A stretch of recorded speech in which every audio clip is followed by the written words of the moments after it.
말 한마디 한마디에 건강한 마음을 담아 전하는 라디오 구구절절입니다.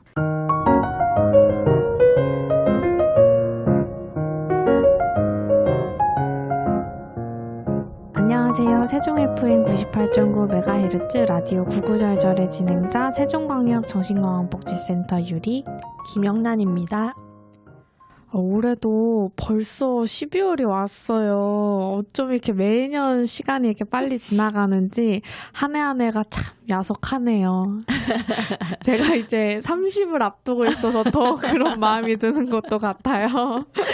아유, 그러게 말이에요. 이게 저는 하루 자고 나면 한 반년씩 시간이 흐르는 기분이 들고 있거든요. 네. 그리고 또 이렇게 추운 날씨와 막 이렇게 앙상해진 나무들을 보니까 연말 분위기, 12월의 이 느낌이 물씬 나는 것 같아요.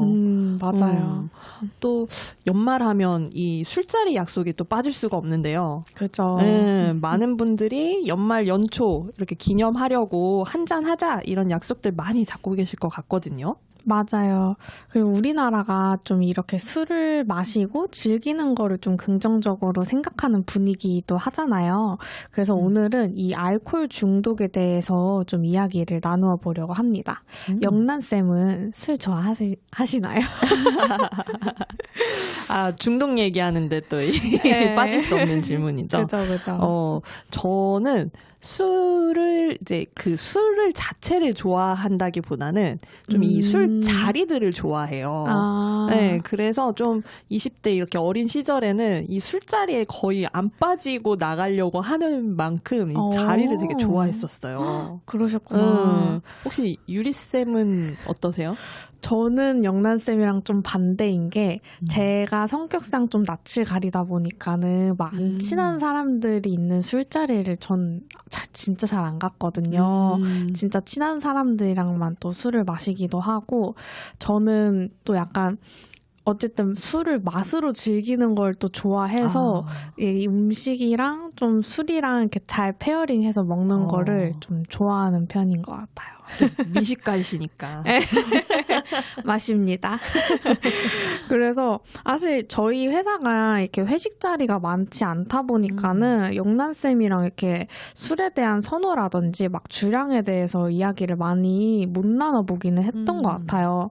그래서 요즘은 저희 회사처럼 좀 이렇게 회식 자리에서 술을 강요하는 문화가 좀 많이 사라지고 있는 것 같아가지고 이런 게 좀 추세인 것 같다 이런 생각이 들더라고요. 맞아요. 이 술자리 예전에는 회사 하면 회식, 술 이게 되게 이렇게 키워드처럼 이렇게 쫘라락 있었다라는 느낌이라면은 요즘에는 좀 이런 회식 문화도 점차 사라지고 뭐 문화회식이라는 말이 한참 떠오를 정도로 술 마시지 않는 회식이 또 유행을 하다가 지금은 따로 이렇게 뭐 회사에 있는 외 시간에 회식을 하는 분위기가 좀 아니기는 한 것 같고 또 한 코로나를 기점으로 그죠. 해서 뭔가 다 같이 모여서 술을 먹는 분위기보다는 혼자 좋아하는 술을 뭐 한두 잔씩 이렇게 조금씩 소량씩 마시는 그래서 뭐 퇴근 후에 멋있는 나 수고한다 이렇게 해서 한 잔 마시는 그런 문화들이 이제 많은 분들이 즐기시는 것 같아요. 맞아요. 그리고 요즘 이제 주류 회사에서 이 저도수 주류를 좀 많이 내놓고 있다라고 하더라고요. 그러면서 이제 술에 약한 사람들도 좀 더 술에 접하기 쉽도록 이런 환경들이 이제 만들어지게 됐는데 오히려 이런 환경들이 이런 여성 음주를 증가하는데 조금 영향을 미쳤다라고 이렇게 분석하고도 있어요. 그래서 최근 이제 그런 보고들을 보면은 여성 고위험군 음주를 분석했을 때 20, 30대가 가장 높은 비율을 보였다고 합니다. 그래서 사실 술을 강요하는 이런 술자리는 줄어들기는 했지만 술을 쉽게 접할 수 있는 환경은 더 넓어졌다라고 볼 수 있을 것 같아요. 그러니까요. 또 요즘에 이 술방이라고 이야기하는 이 콘텐츠들도 되게 유행인 것 같아요. 사실 제 SNS 알고리즘에도 되게 많이 뜨거든요. 그 영상들이. 그죠. 그래서 술을 마시면서 대화하는 이렇게 이제 좀 유명인들이 나와서 되게 솔직한 모습을 보여주는 것 같은 그런 콘텐츠 자체가 다른 나라에 비해서 우리나라에서 또 유독 인기 있는 콘텐츠라고 하는 것도 이제 우리나라는 술에 많이 유하다, 또 많이 노출되어 있는 환경이다라고 얘기를 할 수 있을 것 같아요. 맞아요. 그래서 저도 한창 이 술방 컨텐츠가 이제 유행했을 때 좀 이걸 되게 재밌게 보기는 했었거든요.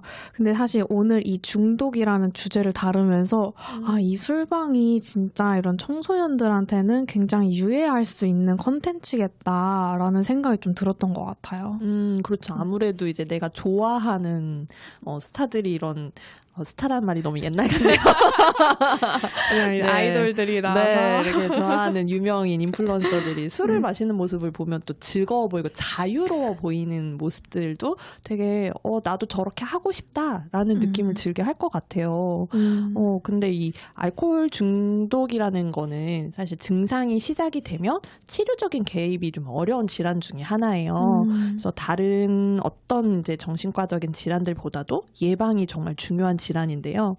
그래서 오늘은 여러 이 중독 문제들을 있지만 그런 중독 중에서도 가장 대표적인 질환인 알코올 중독에 대한 책을 소개해 드리려고 해요. 네. 그래서 오늘의 추천 도서는 현재 회복 중인 알코올 중독자인 저자 하늘바라기 님이 쓰신 에세이 도서 괜찮다라는 책을 가지고 왔습니다. 그래서 이 책은 저자의 이 일기를 이제 엮어 쓴 에세이 도서인데요. 저자가 본인의 삶과 또 알코올 중독에 대해서 솔직하게 풀어 쓴 책이기 때문에 되게 편하고 좀 쉽게 읽혔던 책이었어요. 맞아요. 이게 일기처럼 이렇게 쭉 쓰신 내용이기 때문에 뭐 사실 회복을 이 열망하는 사람이 뭔가 이렇게 얻어가는 과정을 그렸다라고도 느껴지고 또 이게 꼭 술이 아니어도 누구나 편하게 내가 원하는 것들 또는 변화하고 싶은 것에 대해 썼다라고 읽는다면 되게 편안하게 읽으실 수 있는 책인 것 같아요. 네. 그럼 저희 오늘 구구절절 19화는 알코올 중독은 의지 문제일까? 시작해 보도록 하겠습니다. 네, 오늘은 하늘바라기님의 이야기를 통해서 알코올 중독에 빠지게 된 이유, 치료를 결심하게 된 계기, 그리고 회복을 유지하게 된 동기 이렇게 세 파트로 나누어서 이야기를 하려고 해요. 네, 먼저 알코올 중독에 빠지게 된 이유에 대해서 먼저 살펴보면 저자가 처음 이제 술을 접하게 된 계기는 알코올 중독이셨던 아버지를 보면서 시작됐을 거라는 생각이 들었어요. 네, 맞아요. 이 알코올 중독의 발병 원인이 유전적인 요인을 한 40에서 60% 정도, 나머지는 환경적인 요인이다라고 이야기를 하고 있거든요. 아무래도 이제 술을 마시는 아버지를 봤다라고 하면 술이라는 거에 대해서 굉장히 좀 친숙하고 가깝게 느낄 수밖에 없고 어떤 문제 해결에서 키처럼 열쇠처럼 여기게 될 거라서 이런 유전적인 요인이 좀 알코올 중독 발병의 원인이 되고 있다라고 하는 것도 맞아요. 그리고 또 이렇게 유독 중독에 취약한 유전자의 특징들도 있거든요. 보통 술을 마셨을 때 이런 도파민 분비가 증가가 되는데 이런 도파민이 분비가 증가가 되면 어떤 쾌감을 느끼게 되고 이것을 우리는 보상회로라고 이야기를 해요. 근데 이런 중독에 취약한 유전자는 이 보상에 대한 민감도가 높아져서 음주를 하면은 도파민 분비가 다른 일반 분들보다 더 쉽게 많이 분비가 되니까 굉장히 음주하는 거에 대해서 쉽게 학습을 하게 되는 상황이 되다 보니 이런 알코올 중독으로 인해서 쾌락 충동 조절을 하는 게 남들보다 어렵다라는 특징이 이런 유전적으로 취약한 원인으로 볼 수가 있어요. 네, 그래서 이런 유전적 취약성을 가지고 있는 사람들은 술 외에도 다른 중독에도 이제 쉽게 빠질 위험성이 있기 때문에 본인의 이 취약성을 좀 이해하고 조기에 좀 예방할 수 있는 환경을 마련하는 것이 이제 중요할 것 같아요. 맞아요. 그래서 저도 좀 이런 중독적인 거에 좀 취약하다라는 거를 공부를 하면서 알게 돼서 되도록이면 나를 빠뜨리게 할 수 있는 것들은 좀 피하자 그러고 있거든요. 또 저는 이 저자의 유전적인 요인 외에도 좀 성격적이고 환경적인 요인도 영향을 많이 미쳤다라고 보여지고 있었거든요. 그래서 책을 보면은 이 하늘바라기님의 성향이 외로움도 굉장히 잘 타고 사람들하고 만나는 것 그리고 사람들과의 관계를 중요하게 생각하는 성향들이 여러 곳곳에서 좀 드러났었어요. 네, 맞아요. 그래서 이 하늘바라기 님이 대학 시절부터 좀 사람들과의 관계를 좀 술자리를 통해서 많이 가졌던 모습들도 보여졌고, 이 외로움을 덜기 위해서 사람들과의 술 약속을 잡으면서 관계를 이어나가는 모습도 있었다라고 이렇게 좀 설명된 구절들도 있었어요. 그리고 또 특히 친언니가 결혼을 하고 나면서 이제 어떻게 보면 분리가 되고 나다 보니 그때부터는 외로움을 더 많이 타게 돼서 거의 매일 술을 마셨다 하는 부분도 나오더라고요. 네. 그래서 이 알코올 중독이었던 아버지의 유전적인 영향, 또 외로움을 많이 타는 성격적인 영향으로 인해서 이 알코올 중독에 빠지게 되었다고 볼 수 있었어요. 이 저자분도 이제 스스로 알코올 중독이다라고 이제 인지는 하지 못하셨어요, 처음부터. 그래서 좀 긴 기간 동안 술을 끊지 못하고 계속 이제 드시게 되는 모습들이 있었고, 어떻게 보면은 하늘바라기님처럼 내가 알코올 중독이다. 라고 인지하는 기간이 굉장히 오래 걸리기 때문에 또 인지를 했더라도 뭔가 이렇게 치료를 받아야 될 수준이다 라고 느끼는 게 되게 오랜 기간이 걸려서 이런 치료까지 유입되는 기간이 굉장히 길다라고 해요. 그래서 국립정신건강센터와 한국중독정신의학회에서 보고한 바에 의하면 우리나라 알코올 중독 환자의 평균 치료 유입까지 소요되는 시간이 9년에서 11년 정도 라고 이야기를 하고 있어요. 그래서 술을 마셔서 알코올 중독이라는 질환이 됐음에도 한 9년에서 10년 이상은 되게 방치가 되고 있다라고 볼 수 있을 것 같아요. 네. 그리고 알코올 중독이라는 이 질환이 좀 아직까지 우리나라에서는 좀 사회적인 낙인이 심한 질환 중에 또 하나이기도 하잖아요. 그래서 사회적으로 알코올 중독이라는 질환이 아직까지 저희는 약간 의지가 부족해서 이렇게 생기는 질환이다라는 이런 잘못된 편견들이 좀 많이들 가지고 있는 것 같아서 더욱 좀 치료에 유입되기 어려운 상황인 것 같아요. 맞아요. 이게 술만 끊으면 된다. 라고 생각하는 경우들이 많거든요. 그죠. 근데 저희가 이 조현병을 다뤘던 17화에서도 조현병은 뇌 신경 전달 물질 이상으로 생기는 질환이라고 설명을 드렸었잖아요. 마찬가지로 이 알코올 중독도 의지력이 아니라 뇌에 이제 만성적으로 재발성하는 질환임을 알아주시면 좋을 것 같아요. 네. 그러면은 저희가 이제 이어서 하늘바라기님이 어떻게 치료를 결심하게 됐는지에 대해서 이야기를 이제 이어 나가보려고 하는데요.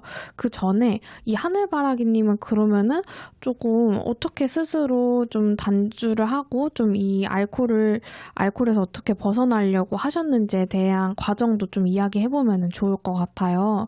그래서 처음에는 이제 하늘바라기님이 결혼을 하고 이제 임신하는 기간을 또 가지게 되는 시기가 오게 되죠. 그래서 그때는 이제 아이를 임신했기 때문에 어쩔 수 없이 이 술을 끊는 기간이 좀 가지셨던 것 같더라고요. 뭔가 내가 알코올 중독이어서 치료차 술을 끊었다, 단주했다라고 보기는 좀 어려울 것 같아요. 그냥 뭔가 환경상 술을 먹지 않아야 되는 환경이었기 때문에 좀 안 드셨다. 라고 보여지기는 하거든요. 네. 근데 사실 그런 중에도 한 잔씩 두 잔씩 이제 드시기도 하고 또 모임 장소에서 그때는 이제 모두가 이 하늘바라기님이 중독 문제가 있다라고 느끼기 전이니까 술자리를 함께 하기도 하는 모습들도 간혹 있었던 것 같아요. 근데 사실 이제 점점 뭔가 몰래 마시는 모습들이 좀 있으셨거든요. 숨겨놓고. 맞아요. 그래서 이 하늘바라기님이 이제 아이가 나오고 나서 혼자 이제 그 남편이 지방으로 이제 발령을 받으면서 주말 부부를 해야 되는 상황이 오셨다고 해요. 그래서 이제 평일 동안에는 혼자 아이를 케어해야 되는 시간이 이제 오게 됐는데 그 시간이 굉장히 두려웠고 내가 어떻게 아이를 혼자 키워야 되는지에 대한 불안감이 되게 높으셨다고 해요. 그래서 그 불안감을 좀 내려놓기 위해서 그거를 술로 달래셨다고 하시더라고요. 그래서 어떻게 보면 아이를 양육하면서도 술을 끊지 못하는 그런 시간들이 지속이 됐고 그런 것들이 이제 남편과 시부모님에게 발견이 되면서 좀 문제가 커지게 되는 그런 사건들도 있었던 것 같아요. 맞아요. 이게 어떻게 보면 내가 불안하고 우울하고 슬프고 어떤 문제 상황들을 좀 해결하기 위한 방법으로 술을 마셨는데 이게 정말 해결의 열쇠보다는 오히려 다른 문제들까지 덧붙여서 관계도 다 나빠지게 되고 내 건강도 해치고 이런 상황들 때문에 더 악화가 됐다라고 보거든요. 그래서 좀 읽으면서 굉장히 좀 안타까웠어요. 왜냐하면 하늘바라기 님도 그 부분에 대해서 막 굉장히 좀 안타까워하는 마음들을 많이 표현을 해주셨거든요. 저도 그래서 그래도 좀 한편으로는 다행이다라고 느꼈던 거는 이 하늘바라기님을 놓지 않았던 이 가족분들이 저는 또 한편으로 되게 감사하고 좀 대단하다라고도 느껴졌던 것 같아요. 맞아요. 이게 나중에도 저희가 얘기를 하겠지만 하늘바라기님한테는 이 가족이라는 테두리가 굉장히 큰 회복 동기잖아요. 맞아요. 그래서 또 좀 안타까웠던 게 이 하늘바라기님이 아버님이 알코올 중독이셨기 때문에 술로 인해서 돌아가셨거든요. 맞아요. 그러면서 이 아버님의 그 삶에 대한 애잔함과 그런 마음들 때문에 굉장히 힘들어 하셨는데 이런 죽음을 좀 슬퍼할 새도 없이 아버님의 이런 빚을 포함한 여러 가지 또 이후에 사후 처리해야 하는 문제들이 발생이 됐어요. 근데 하늘바라기님께서 이거를 처리하는 과정도 굉장히 스트레스를 경험을 하면서 좀 끊었던 술을 다시 길게 드시게 되는 계기가 됐다라고 하고 그러면서 다시 병원에 입원을 하셨는데 그때가 또 하필이면 아버님의 49제가 겹쳐있는 시기여서 뭔가 이렇게 가서 좀 마지막을 좀 잘 보내드리고 싶은 마음이셨을 것 같은데 결국에는 참여를 하지 못하시게 됐어요. 정말 그 절절함이 너무 느껴지는 파트들이었거든요. 맞아요. 그래서 이제 하늘바라기님은 이 일을 밑바닥이라고 표현을 하셨어요. 그래서 앞서 말씀드렸다시피 이 알코올 중독은 스스로 중독인 상태를 인정하는 과정이 굉장히 어렵고 또 정말 오래 걸리는 기간이라고 말씀을 드렸는데 그래서 중독 환자들 사이에서는 크게 한번 바닥을 치는 사건을 경험해서 이 단주를 하게 된다라고 이제 말씀을 하시더라고요. 맞아요. 그리고 또 결정적으로 좀 치료를 결심하게 됐던 사건도 있었는데 책 83페이지에 나와 있는 내용이에요. 술에 취해 있는 상태에서 이 아이들을 위해서 너겟을 튀기다가 불을 크게 낼 뻔했던 사건이 있었어요.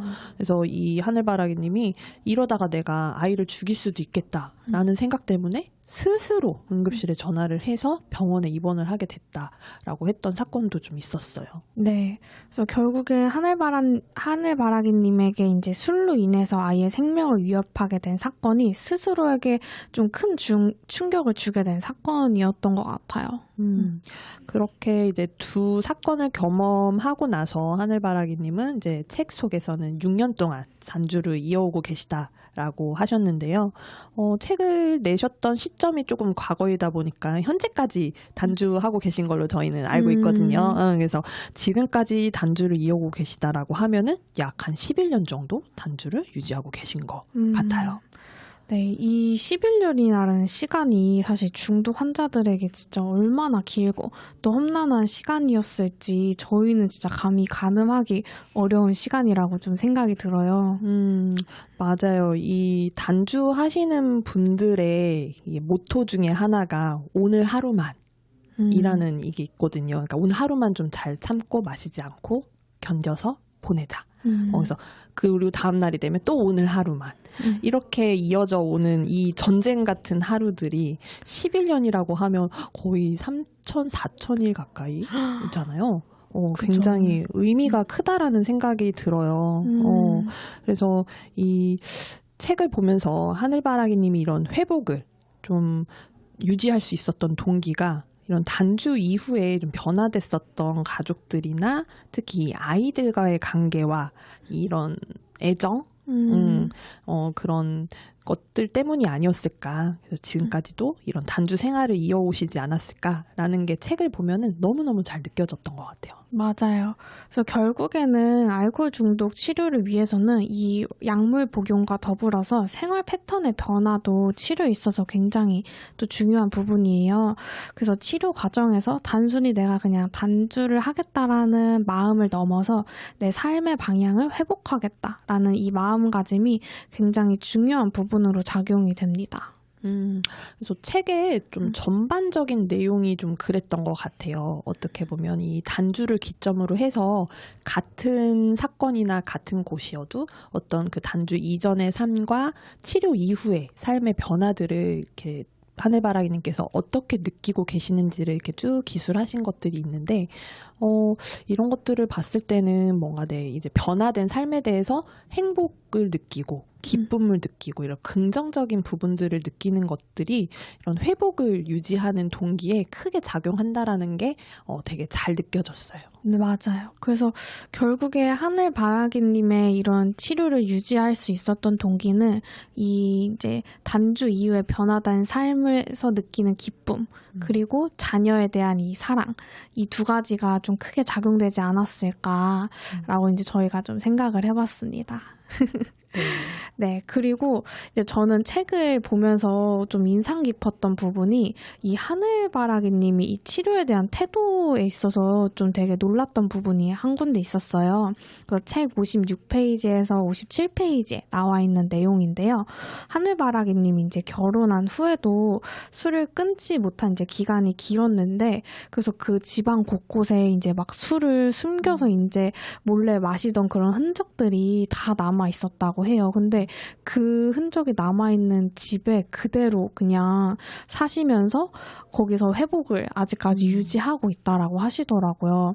근데 사실 저 같은 경우에는 그런 흔적들이, 내가 술을 마시던 습관들이 남아있는 흔적들, 그리고 내가 진짜 힘든 추억이 담겨있는 집이라고 하면은 저는 그곳을 잊고 새로운 곳에서 시작을 하고 싶었을 것 같아요. 근데 하늘바라기님은 오히려 그 과거의 기억을 내가 잊지 않고 그 숨기지 않는 그 태도, 그거를 이제 내가 수용을 하고 앞으로 내가 거기서 새로 시작하겠다라는 그 마음가짐이 저는 되게 놀랍게 느껴졌던 부분이었어요. 뭔가 이 나무의 옹이 같다라는 생각을 했었거든요. 이 상처 난 것도 아물고 흉이 남아있지만 그걸 볼 때마다 내가 얼마나 잘 견뎠는지, 내가 잘 했는지를 또 이렇게 반추해 볼 수도 있잖아요. 그래서 하늘바라기님도 그 이야기들을 하셨던 것 같아요. 이게 아예 없었던 일을 만들어버리면 나의 이 현재의 상황이 오만함으로 덮일 것 같아서 오히려 남겨두고 계시다라고 하셨던 게 저도 되게 인상 깊었어요. 영란쌤은 혹시 인상 깊었던 또 구절이 있으셨나요? 저는 어떻게 보면 지금 그 책의 전반이 다 얼마나 힘든 시간을 보내고 계신지, 얼마나 잘 버티고 계신지 였잖아요. 네. 그래서 사실 중독자 분들께서 이제 회복하실 때 하셨던 말씀 중에 또 되게 인상 깊었던 거는, 제가 뭔가 이게 술을 마심으로 인해서 그냥 모든 게 다 괜찮았었다. 그러니까 사실 이제 술로 인해서 문제 상황들이 많이 생기지만 술을 마시고 취하면 다 외면할 수 있고 내가 해결하지 않아도 되고, 그러니까 어떻게 보면 이 술이 굉장히 쉬운 방법으로 여겨질 수 있는데, 그럼에도 단주를 하면서 이 고된 시간들을 오롯이 감내하고 버텨내고 하면서 술을 안 드신다 라고 했던 게 되게 인상 깊었는데, 그 말씀을 하늘바라기님은 버티는 삶이라고 얘기를 하셨거든요. 그러니까 이 하루하루를 전쟁같이 정말 버티는 삶이었지만 단주를 유지할수록 이게 또 새로운 삶을 누리는 삶이 되셨다라고 했던 게 되게 인상 깊었어요. 그래서 저도 보면서 많은 분들이 이 하늘바라기님 책을 보시고 이 버티는 삶에서 좀 누리고 행복한 삶이 되셨으면 하는 마음이 들었어요. 네. 이거는 굳이 이제 알코올 중독 환자뿐만이 아니고 그냥 모든 사람들한테 내가 그냥 지금 외면하고 있는 문제를 그냥 덮어두지만은 말고 내가 이 고통을 좀 감내하고 버티면서 결국에는 이걸 이제 즐기고 누릴 수 있는 삶을 누려라. 이런 메시지로 전 또 다가오는 것도 같네요. 그렇죠. 너무 의미가 있었어요, 저한테. 네. 그래서 이제 하늘바라기님은 이 사는 공간과 상관없이 이 새로운 나로 살고 있으므로 괜찮다라는 이제 말씀을 하셨는데 저는 이제 이 부분을 보면서 단주 이전에 이제 삶을 넘어서 앞으로의 삶에 집중하고 있다는 이 모습으로 이제 느껴져가지고 아, 이 하늘바라기님이 정말 이 긴 시간을 잘 버텨 오셨구나라는 걸 이제 많이 느낄 수 있었던 지점이었던 것 같아요. 딱 제목이 맞다라고 생각이 들었어요. 이렇게 술 먹는 나 괜찮나? 라는 의문에서 이제는 이렇게 잘 살아온 나 괜찮다. 이런 정말 어감 하나의 차이로 되게 많은 것을 느끼게 했던 책이었던 것 같아요. 맞아요. 그래서 저도 이제 알코올 중독을 저도 막 이렇게 가까이서 정말 많이 본 적은 없기는 하지만 정말 이 회복을 이렇게 꾸준히 해온 분의 에세이를 읽으니까는 알코올 중독은 이렇게 해서 이제 시작이 되고 또 이렇게 해서 치료가 가능하고 이렇게 회복할 수 있는 거구나라는 거를 이 한 사람의 인생을 통해서 좀 느낄 수 있었던 책이어서 저도 좀 이번 시간이 뜻깊었던 것 같아요. 네, 같이 느낄 수 있어서 좋았어요. 네. 네, 그래서 여러분들도 한번 꼭 읽어보시면 좋을 것 같아서 오늘 이렇게 책을 추천을 드렸고요. 저희는 이제 1부 끝곡 듣고 2부에서 다시 만나 뵙도록 하겠습니다. 오늘 1부 끝곡은 방탄소년단의 매직샷. 네, 듣고 오실게요. 망설인다는 걸 알아 진심을 말해줘 결국 다 흉터져 너 돌아오니까 힘을 내란 뻔한 말은 하지 않을 거야 난 내게 들려줄게 내가 뭐랬어 이길 거랬잖아 믿지 못했어 이길 수 있을까 이 기적이 아닌 기적을 우리가 만든 걸까 난 여기 있었고 네가 내게 다가와준 거야 I do believe your galaxy 듣고 싶은 너의 멜로디 널 은할 수의 별들은 너의 하늘이 과연 어떻게 수놓지 날 절망 끝에 결국 내가 널 찾았음을 잊지마 넌 절벽 끝에 서있던 내 마지막 이유야 Live 내가 남기 싫은 날 영영 사라지고 싶은 날 문을 하나 만들자 너의 맘속에 닿그 문을 열고 들어가면 이곳이 기다릴 거야 믿어도 괜찮아 널 위로해줄 매직샷 따뜻한 천장을 마시며 저음의 술을 얼른 타보며 넌 괜찮을 거야 여긴 매직샷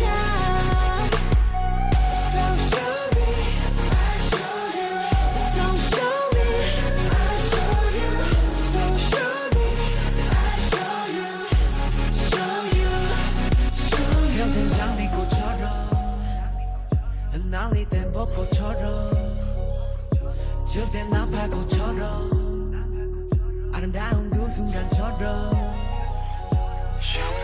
에이, 항상 최고가 되고 싶어 에이, 에이, 그래서 조급해 꼰을 쳐도 있어 에이, 에이, 남들과 비교 일상이 돼버렸고 목이었던 내 욕심은 대단한 억제 고통 목줄이 됐어 에이, 에이, 그런데 말야 돌이켜보니 사실은 말야 나 최고가 되고 싶었던 것이 아닌 것만 같아 위로와 감동이 되고 싶었었던 나 그대의 슬픔 아픔 걷어가고 싶어 나 내가 날기 싫은 날 영영 사라지고 싶은 날 문을 하나 만들자 너의 맘속에 닿그 문을 열고 들어가면 이곳이 기다릴 거야 믿어도 괜찮아 널 위로해줄 매직샷 따뜻한 천장들 마시며 조금만 술을 올리다 보면 넌 괜찮을 거야.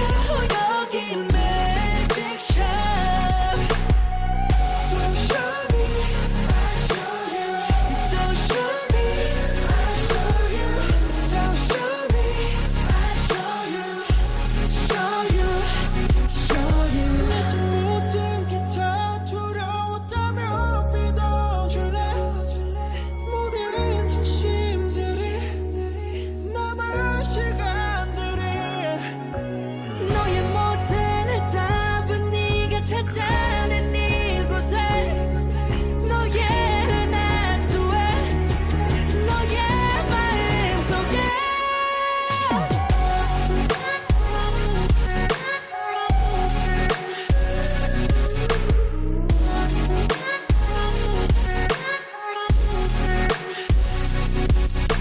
You gave me the best of me, so you can feel the best of you. 날 찾아냈잖아, 날 알아줬잖아. You gave me the best of me, so you can feel the best of you. 넌 찾아낼 거야, 내 안에 있는 galaxy. So show me, I'll show you. So show me, I'll show you. So show me, I'll show you. Show you, show you. 네, 2부가 돌아왔습니다. 오늘의 별책부록 주제는 중독의 이모저모입니다. 네, 1부에서는 알코올 중독에 대한 이야기를 나눠봤는데요. 2부에서는 좀 더 다양한 중독에 대한 이야기를 나눠보려고 합니다. 유리쌤은 4대 중독에 대해서 알고 계세요? 아유, 그럼요. 또 정신건강 전문 요원이기 때문에 또 오. 기본 소양으로다가 알고 있죠. 역시. 네, 그래서 보건복지부에서는 알코올, 마약, 도박, 그 다음에 인터넷, 스마트폰을 이제 4대 중독으로 분류하고 있어요. 근데 하지만 이제 4대 중독 말고도 막 무슨 중독이다 이런 명칭들을 좀 여러분들 많이 들어보셨을 것 같아요. 역시 정확하시네요. 그럼요. 네. 이 정신건강 실태 조사 라고 5년마다 이제 국가에서 시행하는 조사에서는 니코틴 중독을 포함해서 유병률을 조사하고 있고요. 또 흔하게는 저희가 이제 주변에서 뭐 일 중독이다, 쇼핑 중독, 탄수화물 중독, 카페인 중독, 운동 중독, 성형 중독 이렇게 행위나 물질과 관련된 중독들을 언론 보도에서도 볼 수 있고 또 TV 프로그램에서도 자주 언급하기도 하고 일상적으로도 많이 사용하는 것들을 볼 수가 있어요. 맞아요. 그래서 이렇게 공식적인 진단 범주 외에도 이렇게 사회적으로 몰입되는 패턴에 따라서 이렇게 연구가 되어지거나 또 문화적으로 인지되는 중독들까지 참 다양한 것 같기는 해요. 혹시 영란쌤은 중독이 있으신 게 있으세요? 저는 아까 이제 좀 중독에 좀 쉽게 이게 좀 취약한 유전인자가 있다 했잖아요. 네. 그래서 되도록이면 좀 그런 걸 안 하는 편인데, 중독, 최근에는 주변에서 운동 중독을 많이들 얘기를 하셨어요. 오, 맞아요. 네, 제가 막 아무리 몸이 지치고 힘들어도 뭔가 운동을 가는데 처음엔 즐거웠는데 나중에는 뭔가 쉬면 불안하고, 막 이틀 이상 운동을 가지 않으면 뭔가 죄를 짓는 것 같고 이런 기분들에 좀 시달려서 주변에서 농담처럼 김종란 씨라고 부르기도 하고 운동 중독이다 얘기를 하니까 그때서 조금 인지를 하고 지금은 조금 내려놨어요. 그러시구나. 네, 회복해가고 있습니다. 그래도 또 건강한 쪽으로 중독이 되신 것 같아요. 다행히도요. 네. 네. 네, 그리고 이 중독의 메커니즘이 좀 그렇다라고 말씀을 드렸죠. 아까 1부에서 네. 이런 좋다라는 느낌을 느끼고 뭐 다시 해야겠다, 하고 싶다라는 동기가 생기는 것이 이 중독의 메커니즘이라고 해요. 그래서 어떤 행위나 물질의 종류보다는 이 메커니즘으로 인해서 뇌 기능의 변화가 있었다라고 하면 중독이라고 볼 수가 있어요. 그래서 이 중독의 무서움은 이렇게 한번 변화된 뇌의 기능이 다시 원상태로 되돌리는 게 굉장히 어렵다라는 거예요. 네, 그래서 이러한 개념을 가소성이라고 이야기도 하는데요. 요즘 특히 이 청소년 도박이랑 또 마약 문제가 특히 대두되고 있어요. 그래서 2024년에 실시된 이 청소년 도박 실태 조사에서는 청소년 4.3%가 도박을 접해봤다고 하고요. 또 2024년 법무부 통계에서는 마약류 사범이 10명 중 6명 이상이 20대에서 30대 청년이라고도 해요. 네, 이렇게 중독에 노출되는 연령이 점점 저연령화되고 있는 것이 최근에 좀 중독에서 주목하고 있는 문제이면서 또 저희가 안타깝게 생각하는 부분이에요. 이 중독이라는 질환이 초기에 재발률이 굉장히 높다라는 연구들이 많거든요. 그래서 한참 이 사회적인 활동을 시작하는 시기에 중독 질환이 발생이 되게 되면 계속 재발률도 높다 보니 이후에 이루어질 생애 주기에 이런 과정들에도 영향을 많이 미치게 되거든요. 그래서 이 중독은 예방을 해서 생기지 않도록 하는 것이 가장 좋은 방법이라고 하고요. 그 다음에 혹시 이제 발병했다면 재발하지 않도록 초기에 이런 집중적인 치료를 받도록 하는 것이 중요하다라고 전문가들이 이야기를 하고 있어요. 네. 그래서 1부에서도 저희가 이야기를 나눴지만 이 중독에 대한 인식이 아직까지는 좀 개인의 문제로 여겨지는 경향이 있잖아요.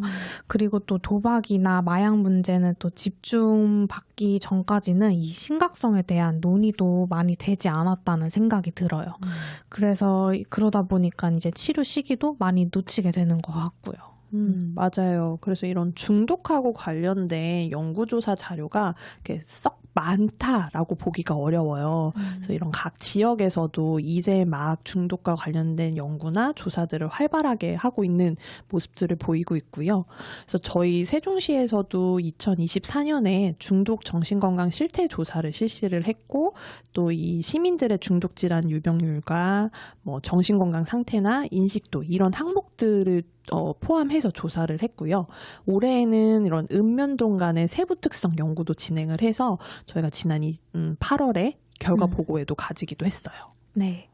저는 이제 저희 조사도 그렇지만 중독과 관련된 이 유병률이 생각보다 낮게 나온 게 아닌가라는 생각을 했어요. 맞아요. 사실 주변에 살펴보면 중독 문제를 가지고 있다라고 하는 이야기를 많이 듣는데 유병률은 정작 되게 낮게 나오거든요. 근데 이게 현재 이제 중독 조사들이 가지는 좀 한계점이라고도 볼 수가 있는데요. 이 중독 질환이라는 자체가 낙인감을 갖고 있기 때문에 좀 축소 보고가 되기도 하고 또 뭔가 이렇게 중독 환경에 대해서 좀 약간은 허용적인 문화들이 있어 왔기 때문에 좀 이런 내가 중독 수준이 이런 위험 수준이다라고 인지하는 거를 잘 못하고 있기 때문에 실제 유병률보다 좀 낮게 보고되고 있는 것 같다라고 이런 원인들을 전문가들이 좀 분석을 해놓은 자료들이 있기도 하거든요. 네. 그럼 이런 통계 자료나 좀 연구 결과들이 정책들을 만들어지는데 좀 보완이 필요한 부분들도 있긴 하겠네요. 맞아요. 이게 결과가 좀 정확하게 나와야 그런 정책이나 제도들도 정말로 실질적으로 도움이 될 수 있는 방향으로 갈 수 있기 때문에 사실 좀 이런 조사 결과나 연구 결과들이 좀 보완이 될 필요가 있을 것 같아요. 그럼 저희 세종시 정신건강 조사에서는 중독에 대한 인식이 어땠었나요? 네, 이게 문항들이 굉장히 많이 조사를 하긴 했는데요. 저는 그 중에서 이제 시민들이 인식하는 세종시의 중독 문제 심각 정도에 대한 결과를 말씀드리고 싶었어요. 응답자가 총 저희가 1,002명이었는데 각각 이제 음주 문제가 심각하다라고 응답한 비율은 15.1%, 약물 문제가 심각하다는 10%, 도박 문제가 심각하다는 9.8%, 스마트폰 사용은 22%. 정도로 나타났거든요. 그래서 응답해주신 이 순서대로 정리를 해보면 높은 응답 순위, 스마트폰, 음주, 약물, 도박 순이었어요. 아무래도 이 스마트폰이나 술은 우리가 좀 가장 흔하게 접하는 그런 환경에 있기도 하고 또 법적으로 처벌을 받는다던가 하는 이런 제재 장치가 없는 중독 문제이기도 해요. 그런 이제 특성이 좀 있었고 또 최근에는 도박이랑 마약 중독에 대한 관심이 좀 집중이 되기는 하는데 원래 이제 과거부터 좀 가장 많은 중독 환자가 있었던 구는 알코올 문제였거든요. 그래서 사실 이제 이 비율보다는 좀 어느 한쪽도 긴장의 끈을 놓아서는 안 된다. 라고 말씀을 드릴 수 있을 것 같아요. 네, 그럼 이 중독 문제가 발생됐을 때 회복을 지원하는 자원도 충분한지도 궁금하실 것 같아요. 근데 이제 현재 중독 전문 의료기관으로는 알코올 전문 병원이 전국에는 이제 9개소, 그리고 마약류 중독자 치료보호기관이 30개소가 있어요. 그리고 이제 지역사회 기관으로는 포괄적인 서비스를 제공하고 있는 이 중독관리 통합지원센터가 전국에 60개소도 있고요. 네, 좀 더 세분화된 지역사회 서비스 기관들을 살펴보면 도박 문제 예방 치유센터가 14개소, 마약류 중독 재활센터, 요즘엔 이제 함께 한걸음 센터라고 부르는데요. 이 센터는 17개소, 그리고 스마트폰 쉼센터가 18개소가 있고요. 또 이런 중독자 재활 시설이라던가 공동생활가정, 주간재활시설, 직업재활시설들은 토탈 전부 합쳐서 전국에 18개소가 있어요. 그래서 이런 정보가 좀 필요하신 분들은 국립정신건강센터 누리집에서 중독 주요 지표 모음집이라는 자료를 찾아보시면 좀 도움이 되실 것 같아요. 네. 그래서 사실 이렇게 숫자로 보면은 많아 보일 수도 있지만 전국 단위의 시설을 말씀드려서 그렇지 이제 실제로 각 지역에선 이제 한 곳만 있거나 아예 없는 지역도 있어서 좀 턱없이 부족하다고 볼 수 있어요. 그래서 저희도 실제로 현장에서 이런 환자들을 지역사회에 있는 기관으로 의뢰를 드릴 때 정말 주변에 시설이 없어가지고 다른 지역으로 이제 넘어가야 되는 그런 상황들도 많이 접하기는 했거든요. 맞아요.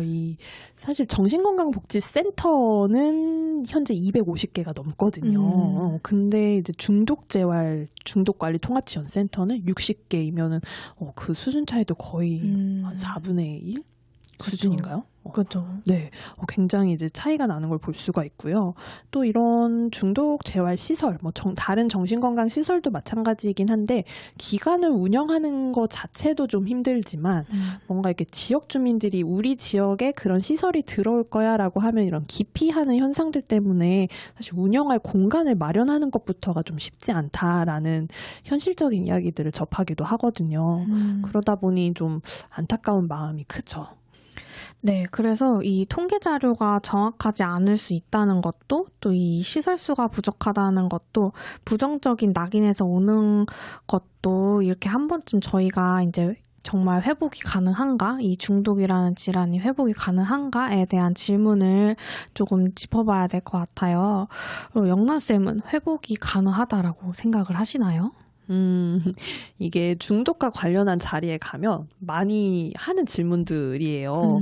그래서 저는 일단 먼저는 가능하다라고 말씀을 드리고 싶어요. 그래서 저도 제가 처음 중독 관련한 교육을 받았을 때 그 질문을 받고 되게 당황했었어요. 왜냐하면 이제 저는 이제 어쨌든 전문가로서 활동을 하고 있다라고 생각을 했는데 저도 모르는 무의식에 이 중독자에 대한 편견이 있었다 봐요. 그래서 선뜻 회복을 믿는다라는 답이 나오지가 않는 거예요. 그래서 그러면 저는 회복을 믿지도 않으면서 이런 중독자들과 함께 가는 길을 선택하려고 했었나? 라는 이 생각 때문에 너무 당황스러웠던 거예요. 근데 그때 이 강사님께서 우리가 회복을 믿지 못하는 이유는 이런 회복자들을 만나보지 못했기 때문이다 라는 말씀을 하셨거든요. 근데 그 이후에 다행히도 저는 좀 짧은 기간이기는 했지만 중독재활 시설에 있으면서 이런 회복자분들을 만나게 됐었고 그러면서 이런 회복이 가능하구나 라는 믿음을 좀 갖게 됐던 것 같아요. 그럼 유리쌤 생각은 어떠세요? 저는 이제 사실 알코올 중독 환자분들을 병원에서만 이제 보기는 했었어요. 그래서 이제 그분들은 어쨌든 병원에서 회복 중이신 분들이셨기 때문에 저는 그래도 이분들이 지금 잘 회복하고 있으니까 나가서도 잘 회복하실 수 있지 않을까라고 저는 이제 생각을 했는데 주변에서 또 워낙 이 알코올 중독은 회복이 정말 쉽지 않다라는 말을 되게 많이 들어서 같아서 저는 오히려 주변 사람들의 말 때문에 그런 편견을 가지게 됐었거든요. 제가 직접 경험한 사례보다는. 근데 저는 이제 오늘 저희가 1부에서 추천드렸던 이 책을 읽으면서도 아, 사람이 이렇게 당연히 변할 수 있고 주변에서 이렇게 돕는 기관들이 있다면은 당연히 중독자들도 새로운 삶을 다시 살 수 있지 않을까라고 좀 생각을 했던 것 같아요. 맞아요. 저희가 계속 강조했던 게 개인의 의지 문제가 아니라고 말씀을 드렸잖아요. 그렇기 때문에 이걸 오롯이 개인이 혼자 하게 두는 것보다는 이런 지역이나 어떤 도와드릴 수 있는 자원들이 많이 생겨야 되는 게 가장 좀 중요하다라고 말씀드리고 싶어요. 네. 또 일부에서 소개해드린 내용이기도 했는데 저는 회복자분들이 자기소개 멘트 하는 게 되게 인상적이기도 했었거든요. 아, 맞아요. 저는 알코올 중독자 땡땡땡입니다. 말씀하시는 거 맞죠? 맞아요. 네. 저는 이 멘트가 어떤 나의 약점을 만천하에 이제 공개한다라는 느낌이 들어서 처음 이제 회복자분들 모임에 나갔을 때 나는 알코올 중독자 누구누구입니다라는 멘트를 처음 듣고 너무 깜짝 놀라서 심장이 진짜 쿵 떨어지는 느낌이 들었었거든요. 아, 그죠. 되게 충격적이었어요. 자기의 병명을 이렇게 드러내고 하는 게 저도 되게 조금 신기하게 느껴졌던 것 같아요. 또 이제 저는 중독 모임에 참여해 본 경험도 없어가지고 좀 그런 모습이 상상이 더 안 가는 것 같기도 해요. 저도 뭐 경험이 많지는 않은데 이게 들을 때마다 뭔가 이렇게 생경한 느낌도 들고 또 그것과 함께는 존경하는 마음도 좀 들게 되더라고요. 그래서 굳이 회복 중인데 나를 중독자라고 이렇게 이야기하는 이유가 뭘까? 그래서 감히 좀 짐작을 해보자면 온전히 나의 모든 모습을 수용하고 오만하지 않겠다라는 의지가 담겨있는 인사였다라는 생각이 이제 좀 드는 것 같아요. 그래서 실제로 이 소개 멘트는 AA라는 익명의 알코올 중독자 모임의 핵심 철학이 담긴 전통에서 왔다고 하거든요. 그래서 12단계 치료의 또 1단계에서 이야기하는 시인과도 좀 상통하는 부분이 있다라고 볼 수 있을 것 같아요. 네. 그럼 이야기가 나온 김에 또 중독에서 중요한 이 회복 요소들에 대해도 좀 소개를 해드릴까요? 네, 저희가 또 대표적인 부분들만 좀 꼭꼭 집어서 소개를 드려볼까 해요. 네. 그럼 먼저 AA라고 하는 익명의 알코올 중독자들이라고 하는 전 세계적인 자조 모임인데요.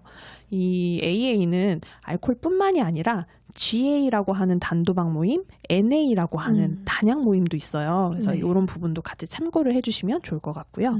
AA는 술을 끊고자 하는 사람들은 누구나 멤버가 될 수 있고 또 서로 간의 경험과 도움으로 회복해 나가는 공동체라고 이해해 주시면 돼요. 네. 어떤 구조적인 프로그램을 의미하는 것이 아니고 정말 이 자주적인 모임인 거네요. 맞아요. 그래서 이 AA에는 어떤 특정 군들이 있는 게 아니라 좀 다양한 치료 단계에 있는 회복자분들이 모두 함께 모이시거든요. 그래서 이렇게 회복자분들로 구성된 자조 모임이고 회복 메시지를 전달하기 위해서 온라인으로도 활동을 하시고 오프라인으로도 굉장히 활발하게 활동을 하고 계세요. 그래서 모임에서는 음주를 하지 않고 살아가는 방법도 공유를 하시고 또 이렇게 성공적으로 단주 생활을 하고 계신 회복자 선배님들이 또 계시잖아요.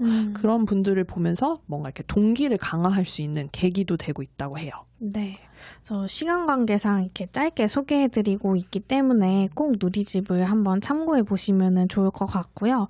저는 이 중독에서 12단계도 정말 좀 많이 들어봤어요. 다른 정신건강 서비스 프로그램과는 또 어떤 점이 다른가요? 네, 이 12단계, 12전통은 AA의 성서라고 불리기도 해요. 그래서 단순히 술을 끊는 것뿐만이 아니라 어떤 이 삶의 전반적인 태도를 바꾸어 나가는 지침으로 이렇게 여겨지거든요. 그래서 먼저 1단계부터 나의 무력함을 인정하는 것을 시작으로 해서 각 단계마다 좀 내 삶을 재정립할 수 있도록 점검하는 질문들과 원칙들을 제시해주고 있어요. 저희가 이 구구절절해서 소개해 드리려고 이제 조금씩 공부를 해봤잖아요. 그래서 우리나라의 이 한광수 원장님께서 번역해서 출간하신 편하게 따라하는 12단계라는 책을 거를 참고서로 봤는데요. 내용이 중독에 국한되지 않고 좀 철학적이라는 생각을 하면서 봤던 것 같아요. 또 어렵기도 하고요. 맞아요. 이 12단계에 대한 책자나 어떤 모임들, 또 이제 교육들도 굉장히 좀 다양하게 열리고 있기 때문에 이제 좀 관심이 있으신 분들은 중독관리통합지원센터, 각 지역에 있는 센터에 좀 연락을 해보시면 정보를 얻으실 수가 있을 것 같고요. 또 저는 좀 좋은 기회가 좀 닿아서 12단계 프로그램에 참관을 해봤었던 경험이 있었어요. 진행 시간이 한 2시간 정도씩 회기마다 진행이 됐었는데 그 시간이 이렇게 짧게 느껴질 만큼 이 모이신 분들이 그런 질문에 대해서 고민을 하고 또 답하시는 모습들을 보면서 이게 꼭 중독 문제뿐만이 아니라 뭔가 되게 철학적으로 모든 삶을 좀 되돌아보는 그런 시간이었던 것 같아서 저도 저의 삶을 좀 돌아보고 인생에 대한 통찰력을 키울 수 있었다 하는 그런 좋은 경험이 됐었는데요. 그래서 이렇게 짧게밖에 소개를 못 드리는 게 너무 아쉬워요. 네. 그래서 저도 이 회복을 지원하는 자원들을 알아보면서 이 타인에게 의존하지 않고 스스로 그리고 또 경험해본 자들이 대가 없이 서로를 도우면서 이 회복해 나가는 이 순간들이 되게 조금 대단하다라고 느껴지고 이 평생을 노력해서 살아가시는구나라는 거를 좀 느끼게 됐던 것 같아요. 그래서 저도 이제 회복을 확실히 믿는다라고 말씀드릴 수 있을 것 같네요. 네, 이렇게 회복에 대한 뭔가 전파를 하면서 저희가 끝내게 돼서 마음이 좀 기쁘네요. 네. 그래서 사실 알코올 중독에 대해서 많은 분들이 아직까지도 편견을 많이 가지고 있으실 텐데 알코올 중독도 또 다른 중독들도 어쨌든 회복할 수 있으니까는 적극적인 치료를 받으시면 좋을 것 같네요. 네, 맞아요. 또 이게 부정적으로 봐서 중독에 몰입하게 된 거지만 사실 저는 회복자분들의 가장 큰 힘도 이런 몰입에서 나온다라고 생각을 하거든요. 그래서 이런 긍정적인 몰입들, 그러니까 회복을 위해서 AA 모임을 삶의 중심에 두고 어떤 내가 이 다른 사람 회복자를 돕는다라는 것들에 시간을 굉장히 많이 투자를 하시거든요. 비용도 투자를 많이 하시고. 그래서 이런 회복자분들의 이야기를 듣다 보면 정말 대단하다. 라는 말이 되게 절로 나올 때가 있어요. 그리고 또 굉장히 삶을 또 철학적으로 살아가세요. 그래서 되게 이런 중독에 대해서 너무 나쁜 시선보다는 또 처벌하고자 하는 시선보다는 좀 더 서로 돕고자 하는 시선, 회복을 지원하는 시선으로 바뀌어가는 시간들이 되면은 참 좋겠다라는 생각을 했습니다. 네. 그래서 저희가 오늘 이렇게 올해를 마무리하는 주제로 이렇게 중독을 가지고 왔는데요. 저희는 이제 또 올해 12월이 끝났기 때문에 또 긴 방학을 들어가게 될 것 같아요. 그래서 저희 꼭 잊지 마시고 내년에도 저희는 돌아올 테니까는 그때까지 기다려주시면 감사하겠습니다.